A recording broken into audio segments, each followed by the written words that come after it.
안녕하세요, 선생님. 네, 안녕하세요. 예, 지난주 실적 시즌이 시작이 됐죠. 먼저 JP모건, 웰스파고, 뱅크 오브 아메리카, 골드만삭스 이렇게 시작을 했어요. 근데 은행주는 비교적 실적 발표와 함께 증시가 좋았지만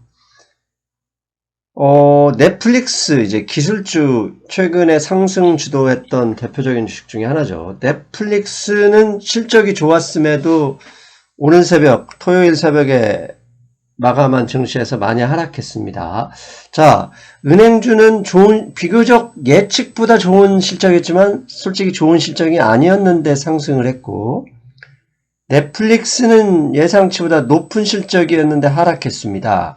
이 이유부터 좀 설명해 주십시오. 일단은 뱅크 주식들은 워낙 네거티브하게 월가 애널리스트들이 봤거든요. 그래서 높이뛰기 게임에 비교하면 크로스바를 완전히 낮춘 상태에서 어닝 시즌을 맞이한 거죠. 네. 그래서 낮게 잡은 크로스바를 홀짝 뛰어넘으니까, 어닝 잘 나왔다고, 그래서 반기했고, 그다음 넷플릭스는 워낙 잘 나가던 주식이니까 크로스바가 상당히 높았죠. 그래서 일단은 서브스크립션 숫자만 보면은 아주 좋았는데, 넷플릭스가 향후 넥스트 분기에 된 어닝 전망, 가이던스에서 좀 실망을 주어서 오늘 아마 7.5%인가 이제 하락을 했는데, 제가 볼 때는 그래요. 넷플릭스가 가이던스에서도 조금 실망스럽게 준 거 있고, 네. 거기다가 플러스에다가 사실은 이 넷플릭스가 이 주 사업이 이제 비디오 스트리밍 서비스잖아요. 예. 여기에 기존에 이제 막강한 업체들도 있죠. 디즈니 같은 데도 있고, 애플 TV도 있고, 예. 네, 아마존도 조금 시도하고 있고, 예. 월마트도 시도한다고 그러고, 거기다가 최근에는 MBC 방송국을 모태로 하고 있는 피카기라고 하는 회사에서, 대형이 회사거든요. 여기서 비디오 스트리밍 서비스를 시작했어요. 그래서 결국은 제가 볼 때는 이 비디오 스트리밍 이 사업 자체가 새로운 경쟁자가 참여하는 벽이 좀 낮은 상태거든요.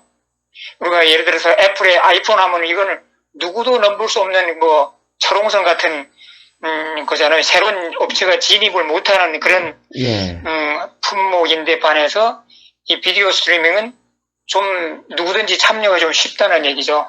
그래서 이 MBC의 피카, 이 대형 업체가 또 최근 참여하고, 그래서 결국은 제한된 파일을 이제 앞으로는 이제 나누어 가져야 되니까 그런 것도 오늘 넷플릭스 주가 하락에 영향을 주지 않았을까, 저는 그렇게 생각하고 있습니다. 그러니까 간단히 정리하면 넷플릭스가 블루오션인 줄 알았더니 다시 확인해보니 레드오션이었다. 그리고 그것을 1분기 실적은 좋았지만 2분기 가이던스 발표 내용을 보면 순이익 개선이 쉽지 않겠다라고 확인되어서 많이 하락했다. 이렇게 정리할 수는 있겠죠? 네네. 그래서 저는 이제 우리 고객 회원들에게 앞으로 우리가 빵주 할 때 넷플릭스를 빼버리자. 왜냐면은 다른 애플, 아마존, 구글, 마이크로소프트 이런 기업들은 4차 산업혁명의 주역들이잖아요. 근데 네. 거기 사실은 넷플릭스가 그게 아닌데도 그게 우리 예전부터 입으로 그냥 습관적으로 빵빵 해갖고 끼어져 있었단 말이죠. 그래서 이거를 이제는 넷플릭스는 이제 빼버리고 나머지만 갖고, 저는 이제 투자하는 데서 이제 규칙을 이제 어떻게 세우냐면은 초우량주 이 빵의 회사들은 증시가 내려간다고 해서 우리가 매도를 하지 말고 차라리 계속 홀딩하면서 5% 하락할 때마다 추가 매수로 이제 맞서고 이제 킵하는 그런 전략으로 가자, 이제 그렇게 했거든요. 그래서 이제 넷플릭스는 이제 그걸 아웃시켜버리고 나머지 주식들만 이제 앞으로 그렇게 하자, 제가 그렇게 회원들한테 얘기했습니다.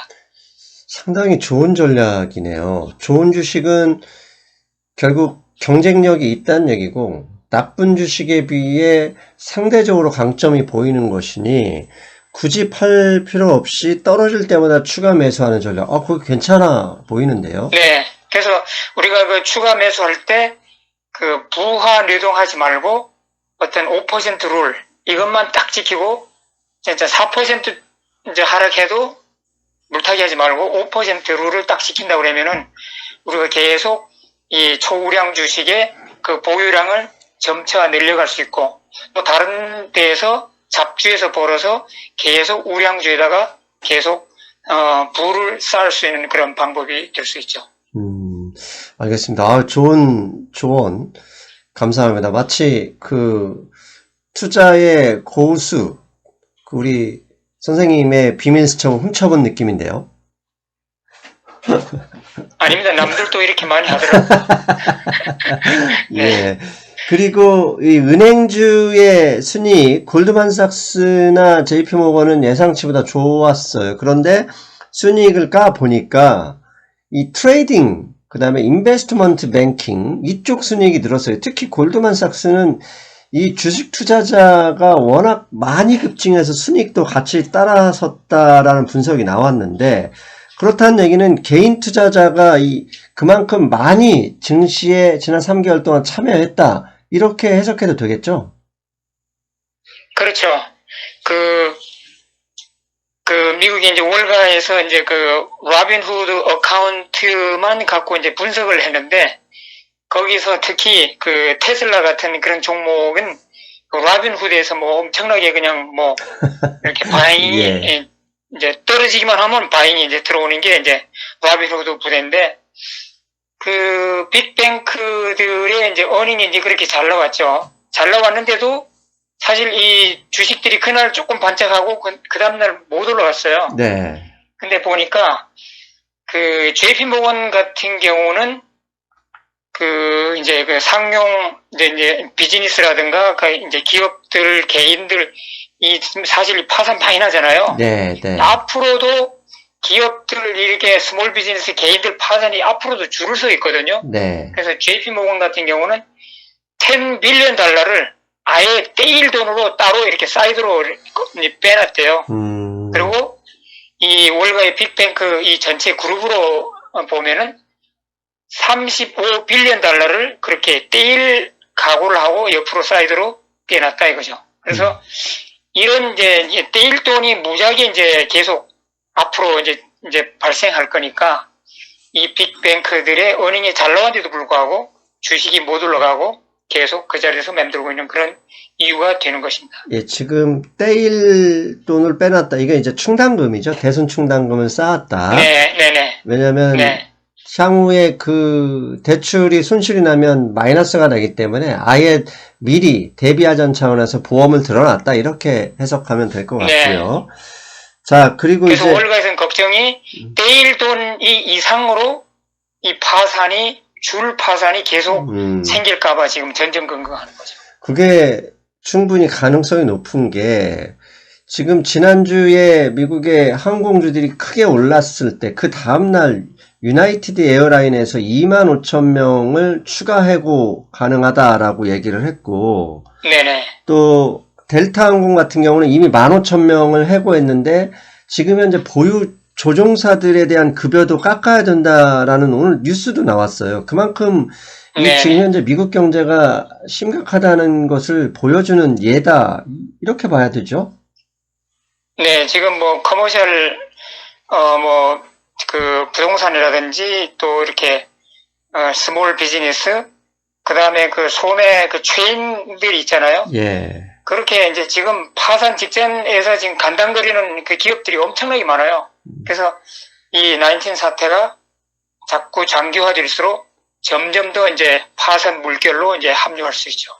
자, 그런데 이렇게 파산 위험이 많아진 상황 속에서 지금 이제 7월 31일부로 이 추가 실업수당이 주는 게 현재 종료가 됩니다. 지난번 3월 달에 긴급하게 편성했던 이 예산이 종료가 되죠. 근데 우리가 충분히 유추할 수 있는 게 추가 실업수당을 계속 누적해서 받는 사람이 1,900만 명이고 그렇게 받은 돈으로 네. 결국 아마존에서 쇼핑하고 로빈후드에서 주식 사서 여기까지 경제가 지금까지 버텼다라고 해석할 수 있는 거잖아요. 네. 그런데 지금 현재 민주당에서는 지난번에 이걸 올해 12월 말까지 연장하자고 해서 법안을 통과시켰는데 상원에서 폐지기를 시켰고 공화당에서는 이제 추가 연장은 안 하겠다 이런 상황입니다. 그런데 이제 월요일부터 7월 30일까지 미국의 의회가 다시 시작하는데 그 기간 빼고 또 8월에 휴가란 말이에요. 이 기간 동안에 현재 이 연장안이 통과가 안 되면 증시에 영향을 줄 수 있을 것 같은데 먼저 지금 현재 민주당과 공화당이 물밑 접촉이 계속되고 있는 뉴스가 나오는데 상황은 현재 어떻게 되고 있는지 그것부터 정리 좀 해주시죠.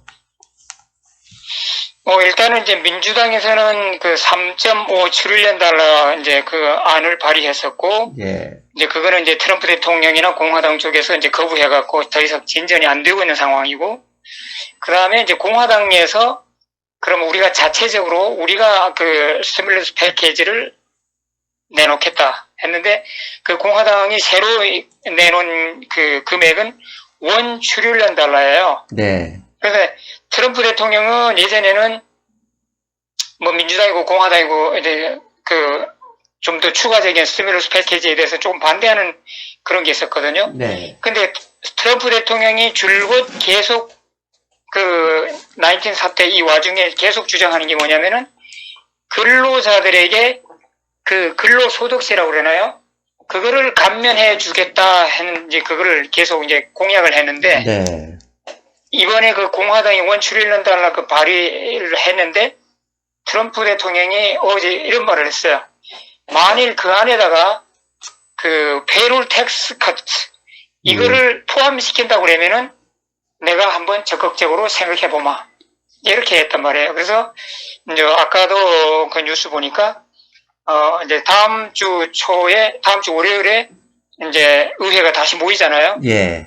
모이는데 월요일 날부터 이 공화당이 발의한 1 트릴리언 달러에다가 트럼프 대통령이 주장하는 그 페이롤 텍스 커트 이걸 포함시켜 갖고 일단은 그 서로 토론을 하고 그 다음에 거기서 합의안을 갖고 하원의 민주당 지도부하고 절충을 하겠다. 지금 그렇게 나왔어요. 그래서 일단은 그 패키지는 이제 일단은 그렇게 돼 있고 말씀하신 대로 이제 그러면 실업수당 600불 주던 거 이거를 주느냐 안 주느냐 이제 그게 이제 상당히 이제 큰 문제잖아요. 예. 사실 이거 안 주면은 뭐 엑스트라로 아마존에 가서 쇼핑하고 주식하고 이거는 둘째 쳐도 진짜 하루하루 겨우 먹고 살던 그 저소득층은요 이거 없으면 진짜 난리 납니다. 이거 진짜 당장에 먹을 음식도 없을 정도로 식품 구입비도 없을 정도로 그 정도로 이제 심각한 문제가 야기될 수 있는데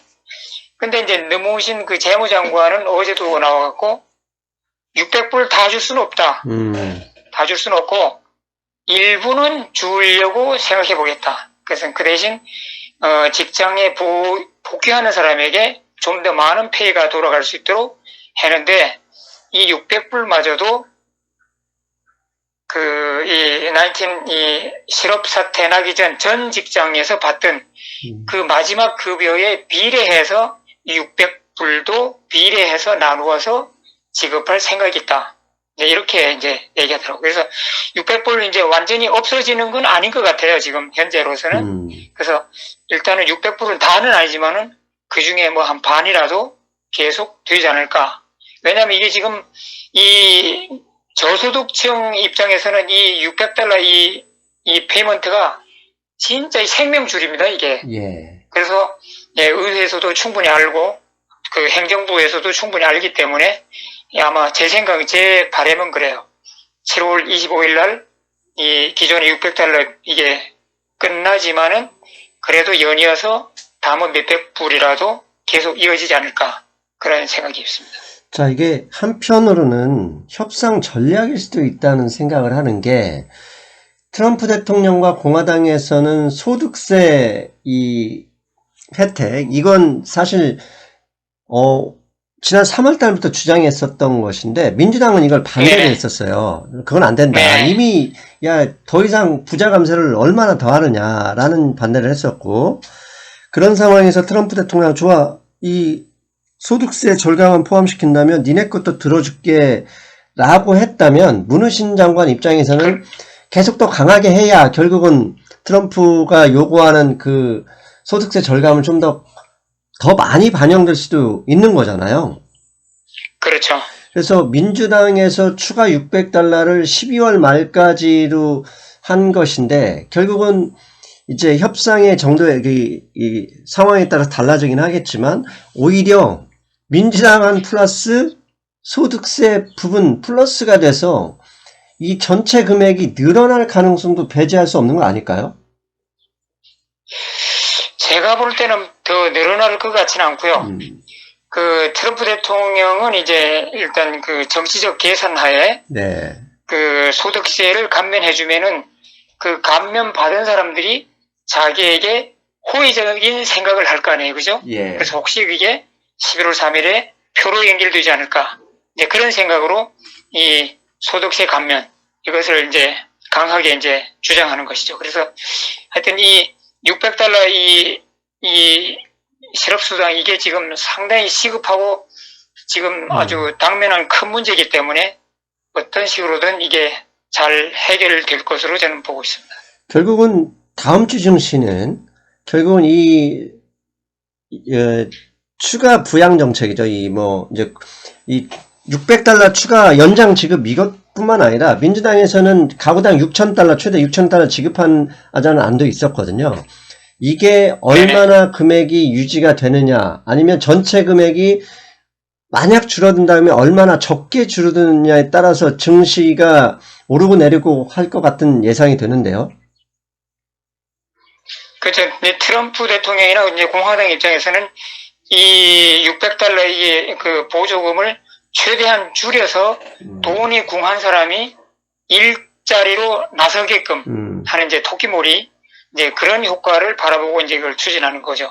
사실 뭐 600달러를 주고 싶지 않아서 하는 게 아니고 어떻게 하면은 이 사람들이 그 안방에 궁둥이 붙이고 있는 것을 바깥으로 내모느냐 이제 그것을 지금 궁리하다 보니까 600달러를 이걸 없애든지 줄이든지 해야 되겠다. 이제 그런 생각에 도달한 거죠.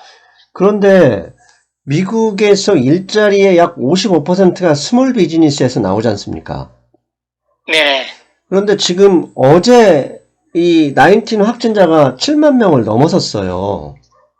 샌프란시스코 같은 경우는 경제재개 아예 중단시켜 버렸고, 뭐 텍사스의 경우는 사망자가 너무 많이 나와서 뭐 장례 서비스가 마비라는 뉴스까지 나왔는데 이렇게 19 확진자가 증가되는 상황에서 인센티브 준다고 직장 취업할 일자리 자체가 없어지는 상황에서 그건 사실 트럼프 대통령이나 공화당에서 조금 양보할 가능성도 있지 않을까요? 그렇죠. 그 사실 일하고 싶어도 일자리가 없는 게 현실이거든요. 예. 뭐 식당 다 문 닫고 지금 이 뉴저지 같은 경우는 식당에서 실내 안에서 음식 서비스를 못 해요. 네. 그래서 바깥에다가 그 식당 바깥에다가 그 파라솔 빛이 이렇게 빛이 파라솔 해놓고 또 아니면 천막을 쳐놓고 거기다 임시 테이블 놓고 거기서 이제 음식 서브를 하고 있거든요.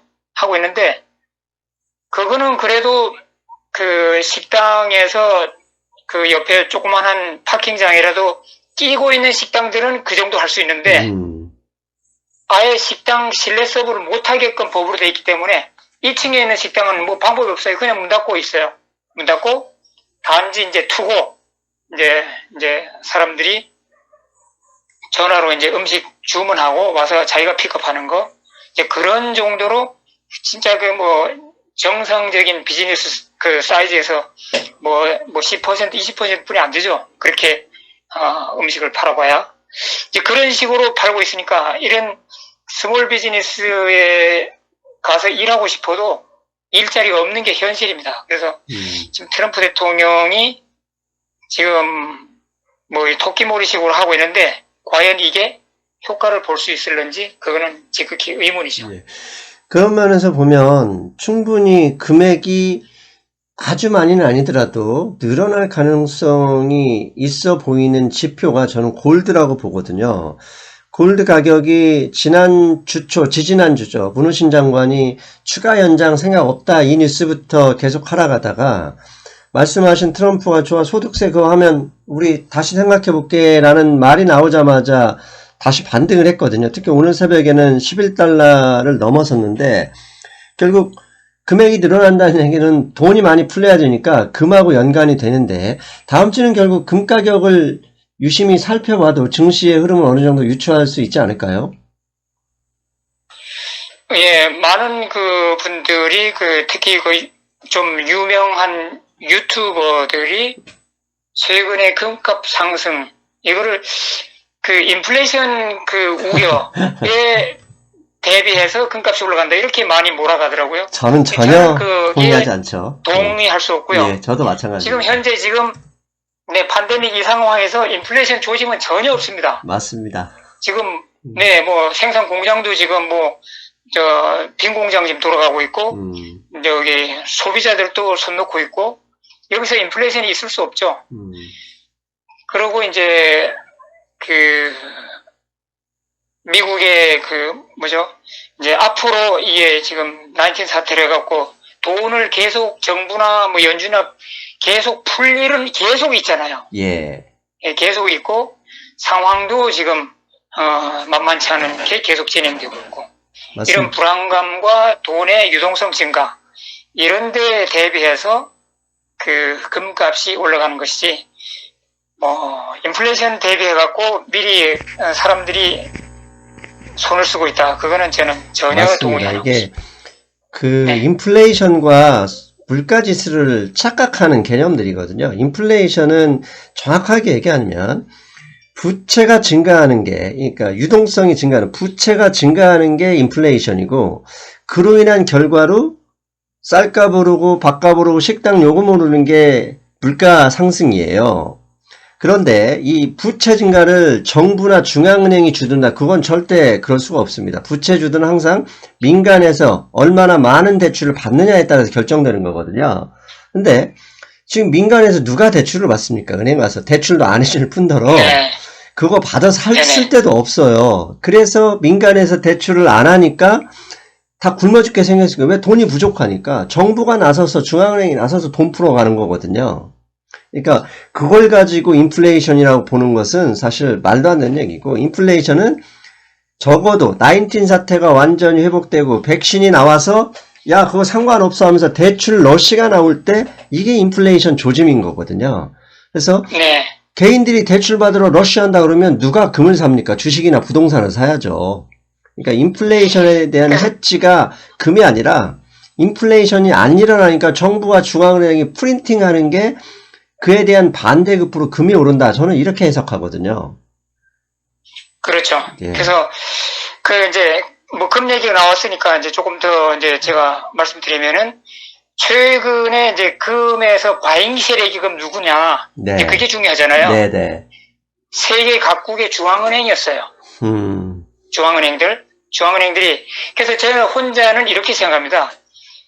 지금 미국이 지금 이 19 사태 대처를 잘 못하고 있잖아요.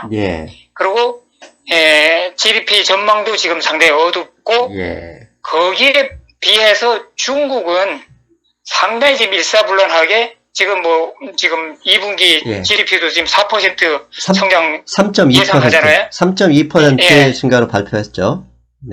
미국은 마이너스인데 중국은 플러스란 말이죠. 그래서 지금 저는 그렇게 생각해요. 이게 전 세계 이제 세계에서 양강 두 나라의 힘의 균형에서 조금 변화가 생기지 않을까. 그 다음에 이제 미국 달러도 지금 계속 지속적으로 약세가 되어 있잖아요. 지금 미국의 정치 리더십은 지금 한마디로 개판이고요. 이제 이런 상황에서 그 다음에 19는 장기화될 것 같고. 이런 상황에서 불안을 느낀 다른 나라 중앙은행들이 달러 자산 매입보다도 오히려 금을 더 매입해서 다이버시피케이션 하지 않았을까. 저는 그렇게 생각하고, 그래서 지금 연준에서도 지금 뭐 2년, 3년 그 이후까지도 자기들은 금리 올릴 생각이 없다 이렇게 천명하고 있잖아요. 네. 이런 상황에서는 하여튼 누가 됐든 간에 금값은 계속 상승적으로 흘러가는 거죠.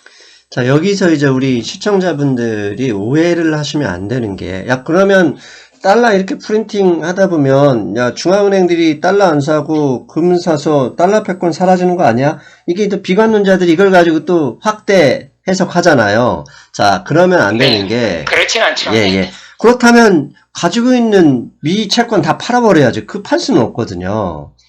절대 팔지 않고 네네. 반대급부로 금을 좀 더 사는 이유가 뭐냐면 누구나 예상해요. 미국에서 벌써 연준에서 최근 4개월 동안 4조 달러 아니 3조 달러 정도 풀어 제꼈고, 그 다음에 연준과 별도로 재정부양 정책으로 약 4조 달러를 퍼 부었어요. 거기에 추가로 지금 현재 민주당과 트럼프 샷바 싸움 하고 있는 게 최소한 3조 달러 더 나올 거라고 보는 거거든요. 그렇다면 당연히 달러가 더 가치가 하락할 수 있다 이렇게 예상을 하니까, 그렇다고 그럼 미국만 풀어젖히냐? 전 세계가 다 같이 풀어젖혀요. 그럼 전 세계가 다 같이 풀어젖히는데 특히 한국과 같은 이머징 국가들은 환율 안정에 대한 욕구는 분명히 있어요. 그렇다면 이에 안전자산으로 사야 되는데 이왕이면 이미 미국 채권이 많이 있으니 차라리 금을 좀 더 사자 이렇게 해석하는 게 저는 맞다고 생각하거든요. 네, 그러기도 하고 또 그 현재 그 미국 국채 그 수익률이 예, 지금 상당히 낮잖아요. 그렇죠. 그 미국 국채 수익률에 비해서 지금 이머징 국가들이 수익률이 훨씬 더 높고요. 네, 중국은 말할 것도 없이 훨씬 더 높고요. 네, 그렇다고 그러면은 이 다른 나라 중앙은행들이 지금 현재 그 달러 자산으로 이제 미국 국채 예를 들어서 쌓아놓기는 너무 수익률이 작고, 그렇다고 이머징 국가의 뭐 자산으로 쌓아놓을 수는 없잖아요. 또 예. 그렇다고 중국 이완화 자산을 쌓아놓을 수도 없고 어정쩡하고, 지금 그러니까 중앙은행들이 다른 나라 중앙은행들이 금을 좀 더 선호하지 않을까 그런 생각이 듭니다. 예. 결국은 돈을 얼마나 풀느냐 이게 참 달라집니다. 그렇다면 이제 일반적으로 이렇게 시청자분들은 또 궁금해할 수 있는 게 뭐냐면, 야, 미국 중앙은행이 풀거나 뭐 정부가 푸는데 그 돈은 주식을 올리는 거고 그 돈은 인플레이션 안 올리는데 왜 민간에서 푸는 것은 인플레이션 올린다고 생각하느냐라고 생각할 수도 있어요. 근데 이제 그 차이가 뭐냐면 민간에서 대출받는 금액이 훨씬 더 크기도 하고, 민간에서 대출받는 금액은 집을 사는 돈, 그 다음에 사업을 시작하는 돈, 뭐 여러 가지가 있어요. 그 돈이 어디로 갈지는 모르는 거거든요. 근데 중앙은행이 풀리는 돈은 결국 다 은행으로 가죠. 기업이나. 정부에서 푸는 돈은 다 어디로 가냐? 국민들 주머니, 요즘처럼 이제 국민들 주머니로 갔지만 그 돈은 바로 쓰라고, 일종의 소비를 위한 돈이거든요. 그 차이가 나기 때문에 증시에서 반응하는 속도나 금이 반응하는 그 강도는 완전히 다른 것이다. 이렇게 해석하면 되겠고요. 자, 갑자기 금 얘기가 좀 많아졌고. 자, 여기서 이제 또 하나, 골드만삭스가 오늘 새벽에, 이 백신과 관련해서 리포트를 하나 냈던데, 골드만삭스가 예상하기는 2020년, 즉, 올해 겨울 11월, 12월에는 백신이 나올 가능성이 상당히 높다. 그리고 후보 회사로는 뭐 모더나, 화이자, 바이오엔테크, 인비본가요? 이렇게 4개 회사를 들었더라고요. 네. 자, 백신 가능성 그만큼 실제로 높다라고 그냥 그 액면 그대로 받아들여도 될까요? 네, 그렇죠. 최근에 이제 모더나의 백신 진전된 결과가 나옴으로 해갖고, 이제, 세계 이제 백신 개발 이제 업체들이 많이 이제, 용기를 얻었죠. 그 다음에, 다음 주 월요일인가 화요일인가, 제가 회사 이름은 잘 생각나는데, 주식 심볼이 AZN이라고 있어요. 아, 그게 IPO 되죠? 예. 예.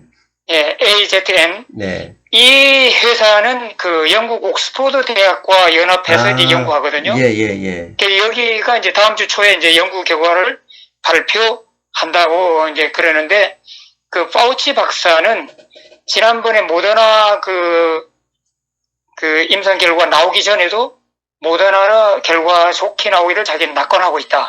지금 그렇게 얘기했고, 이번 이 AZN 여기에도 파우치 박사는 자기는 긍정적으로 생각하고 있다. 이 얘기는 뭐냐면은 이제 백신 그 개발하는 그 연구기관들이 그 큼지막한 연구기관들이 많잖아요. 네. 전 세계적으로. 여기에 이제 점점 자료가 쌓이면서 가속도가 붙은 거예요. 그러기도 하고, 이거는 제 혼자 생각인데, 지금 미국의 지금 내셔널 이머전시 지금 이 상태에서는 모더나가 진전된 그 데이터를 내놨으면은 틀림없이 다른 회사와 공유할 수 있잖아요. 이게 뭐 회사 개인의 이익을 위해서 이렇게 하는 게 아니고 이게 공익적인 목적으로 백신 개발하기 때문에, 그래서 이런 좋은 결과도 미국 내 다른 연구기관과 쉐어한다고 그러면은 좀 더 빨리 백신 개발이 이제 가속화될 수 있죠. 그래서 최근에 보면은 그 뭐 말씀하신 대로 미국의 그 19 확진 환자가 7만 명을 훌쩍 넘어갔고 거의 매일 기록을 깨고 있어요. 예. 근데도 불구하고 증시는 안 내려가요. 그래서 저는 이런 그 뒷배경에는 그 백신 개발의 이제 가속화. 그래서 골드만삭스가 전망한 대로 올 후반에는 진짜 어느 회사든지 거의 완벽한 백신이 나올 것 같아. 이제 이런 걸 깔고 증시가 그걸 반영해 나가는 게 아닌가. 지금 그런 생각하고 있습니다. 자, 그런데, 자, 그렇다면, 자, 백신이 일단 제가 볼 땐 베이스라인으로 깔려 있는 건 맞는 거라고 저는 생각해요. 왜냐하면 시장이 그렇게 이미 반응하고 있으니까. 자, 그렇다면, 앞서서 우리가 처음부터 말씀드린 넷플릭스 이제, 가이던스, 그 다음에 주가 하락. 거기에 아마존 주식이 일주일 내내 조금씩 밀렸어요. 그런 것을 볼 때 이 백신이 개발이 되면 사실 경제활동이 재개가 되니까 대면 주식들이 다시 이제 저평가에서 해소될 가능성도 있는데, 그게 항공주나 뭐 이런 거 전체를 얘기하는 게 아니라 제가 볼 때는 비대면 주식들의 이 고평가 논란이 대면 주식 중에서 수익률이나 그 실적이 뭐 다른 일반 그 박주식보다 확인되는 주식들이 분명히 있거든요. 그런 주식들, 일종의 확인된, 검증된 가치주로 시장이 관심이 넘어갈 수 있는 그런 생각은 어떨까요? 저는 이미 이 시장에서 우리가 이제 집콕 주식, 집박 주식, 저는 그렇게 이제 항상 구분하거든요. 네. 그러는데 지금 이게 집박 주식 쪽으로 시프팅 했다고 저는 보고 있습니다. 네. 그 예로 5G 4차 혁명 주도하던 5 빅테크들 주식들이 지금 지난주도 그렇고 이번주도 그렇고 거의 정체 상태예요. 더 이상 안 올라가고. 네. 물론 거기에는 그동안 워낙 많이 올라왔기 때문에 이번 어닝 시즌에서 서프라이즈 어닝이 나오지 않는 한은 주식이 하락할 수도 있다는 그런 이제 염려감이 이제 깔려 있긴 하죠. 네. 있는데 지금 모더나 그 백신 좀 진정된 데이터가 나오고 이런 그 와중에서 이 시장의 관심이 그동안에 많이 올랐던 이 주식은 뒤로 잠시 밀어놓고 이제 집합 주식에서 진짜 저평가되고 이제 진주 같은 그런 주식이 뭐냐 이제 그걸 찾기에 이제 나서고, 그래서 그 말씀하신 대로 뭐 항공주, 호텔, 크루즈 뭐 이런 거보다도 예를 들어서 이제 크레딧 카드 카판 있잖아요. 네네. 크레딧 카드. 사실 집 안에 있으면 크레딧 카드 쓸 일이 거의 좀 적었는데 집 밖에 활동을 함으로 해갖고 크레딧 카드 같은 거는 많이 사용할 수 있잖아요. 이제 그런 거 지금 상당히 지금 괜찮은 그런 저평가된 대면 주식이라 할 수 있죠. 이제 그런 거. 그래서 그 시장의 관심이 그 대면 주식 쪽으로, 그러니까 즉 가치주로 이동하고 있다. 그래서 오늘 마켓워치인가 어디 보니까 워런 버핏이 여지껏 증시 3월 1회로 투자를 별로 참여를 안 했잖아요. 안 해다가 얼마 전에 내추럴 가스 컴퍼니 인수하고 뭐 그랬는데 마켓워치 하는 얘기가 그거예요. 드디어 워런 버핏이 좋아하는 가치주 지금 뭐 시대라고는 할 수 없지만은 그런 시기가 왔다.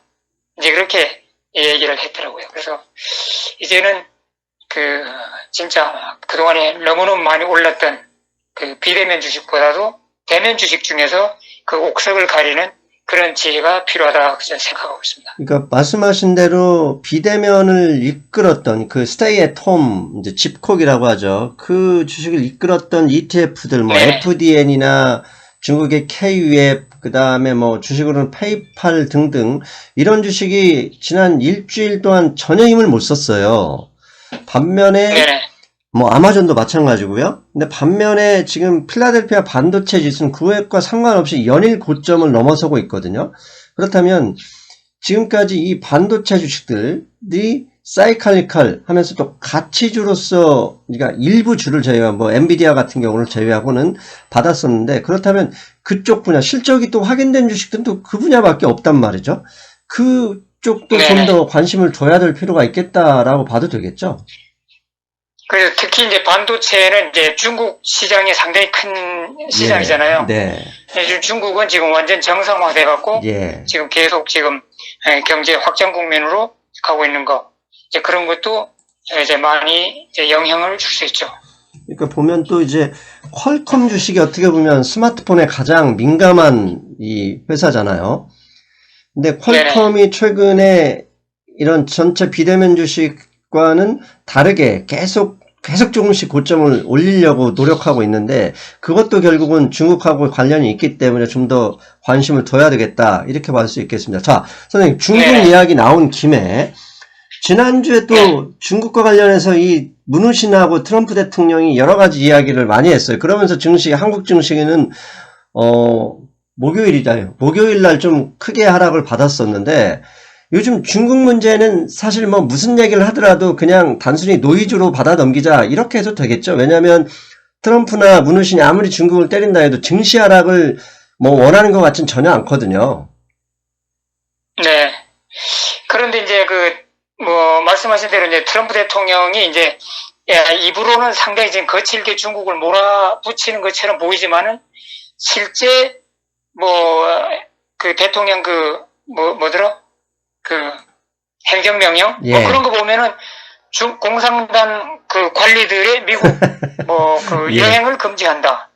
뭐 미국 내 자산을 동결한다. 맞습니다. 그거 뭐 사실 그거는 다 그냥 말장난이거든요. 예. 그런데 트럼프 대통령이 한 몇 주 전에 무슨 언급을 했냐면은 중국에 진출해 있는 그 미국 기업들을 미국으로 다시 불러들이겠다.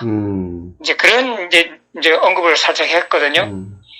그런데 어저께 미국의 그 법무장관이 뜬금없이 법무장관은 사실 비즈니스나 이런 무역 관계에 나설 사람이 아니잖아요. 예. 근데 법무장관이 나서갖고 특별 기자회견 하는데 뭐라고 했냐면은 미국의 많은 그 테크 컴퍼니들 또 이렇게 중국으로부터 부품을 공급하는 많은 이런 기업들이 중국으로부터 뭐랄까 발목 잡혀 있다.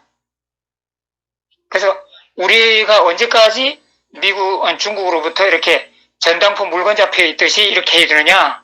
이제 이런 식으로 이제 기자회견 하는 거 봤어요. 근데 제가 상당히 지금 이례적으로 받아들였거든요. 네. 미국의 법무장관이 무슨 미중 무역 관계에 지금 개입해서 언급하고 있나. 그러면서 제가 얼뜻 생각 들은 게, 그러면 혹시 트럼프 대통령이 중국에 진출하는 모든 미국 기업들에게 미국으로 회귀하도록 대통령 행정명령을 지금 준비하고 있지 않을까. 그래서 법무장관이 미리 앞서서 지금 조금 지금 운을 좀 띄지 않았을까 그런 생각 들어요. 그래서 결국은 지금 그 조 바이든 후보와 트럼프 대통령 그 지지율 격차는 안 좁혀지잖아요. 예. 지금도 여전히 10 내지 15% 바이든 후보가 앞서가고 있다고 그러는데 이런 게 대선 일로 가까이 가면 갈수록 뭔가 트럼프 대통령은 극약 처방을 하고 싶은 그 유혹이 생길 겁니다, 이게. 그래서 뭐 다 아시다시피 중국을 때리면 때릴수록 트럼프 대통령의 인기가 올라가기 때문에 이 미국 기업들을 미국으로 회귀시키는 행정명령, 이것이 상당히 큰 보완이 될 수 있다. 그래서 우리가 중국의 보면서 반도체 또 그다음에 중국 주식들 이렇게 우리가 많이 투자할 수 있지만은 항상 이 점은 우리가 염두에 두고 있어야 되지 않을까, 그런 생각을 하고 있습니다. 자, 벌써 40분이니까 선생님 오늘은 1부와 2부를 좀 나눠서 해야 되겠습니다. 그래서 1부는 여기에서 마치고요. 잠시 후에 2부를 바로 들어가겠습니다. 자,